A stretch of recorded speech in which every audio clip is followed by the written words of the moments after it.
এই জান্নাতের যে কোন একটা দরজা দিয়ে সে জান্নাতে প্রবেশ করতে পারবে মহিলাটা যদি 5টা কাজ ঠিক মতো করতে পারে।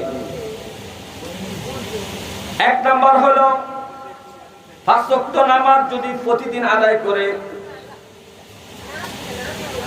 2 নাম্বার রমজান মাসে যদি সে 30টা রোজা রাখে, ফরজ রোজা। এরপরে যদি সে ইজ্জতের হেফাজত করে, তার সতীত্ব সে যদি রক্ষা করতে পারে, পর পুরুষের আকর্ষণ থেকে যদি বাঁচতে পারে, তারপরে সে যদি স্বামীর হুকুম পালন করতে পারে, স্বামী যে বিষয় তাকে আদেশ করছে স্বামীর কথাটা যদি সে পালন করতে পারে। স্বামী বলছে, স্ত্রী গো এখন আমার খিচুড়ি খাইতে মনে করে, সে যদি স্বামীকে খিচুড়ি রান্না করে খাওয়ায়। স্বামী বলছে আমার মাথাটা ব্যথা করে, মাথাটা যদি একটু মেসেজ করে দিতে। স্ত্রীর সাথে সাথে স্বামীর মাথাটা মেসেজ করে দিয়েছে। স্বামী গভীর রাতে পানি খাওয়ার জন্য আবদার করছে, পানির পিপাসা লাগলে স্ত্রী একটু পানি দাও। স্ত্রী যদি স্বামীর এই হুকুমটা পালন করতে পারে, তার স্বামীর যেই খেদমতের জন্য তাকে বলবে, ওই ক্ষেত্রটা যদি আঞ্জাম দিতে পারে, এই কর্মগুলা যদি সে করতে পারে, নবী বলেন জান্নাতের যে কোনো দরজা দিয়ে সে প্রবেশ করতে পারবে।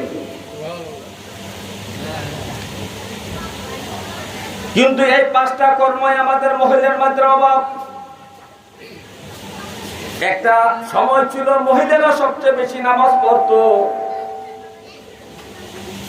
নফল নামাজের বিষয়ে তারা বেশি সতর্ক থাকতো, নফল রোজা সম্পর্কে তারা বেশি সতর্ক থাকতো। কিন্তু দুঃখের বিষয়, আস্তে আস্তে এখন সবচেয়ে বেশি বেনামাজি মহিলায় পাওয়া যায়। সবচেয়ে বেশি বেনামাজি মহিলার সংখ্যা বাড়তে আছে দিন দিন। তার কারণ তার পরিবেশ তাকে এই অবস্থায় ফেলাইছে। ঘরের মধ্যে টিভি, নাটক,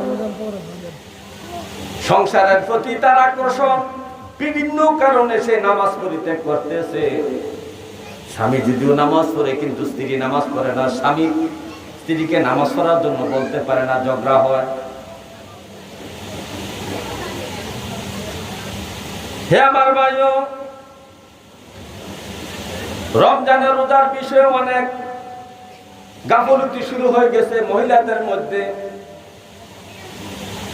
রমজান মাসে যদি তার বিশেষ একটা সময় হয়, ওই সময় যে রোজাগুলো ভেঙে যায়,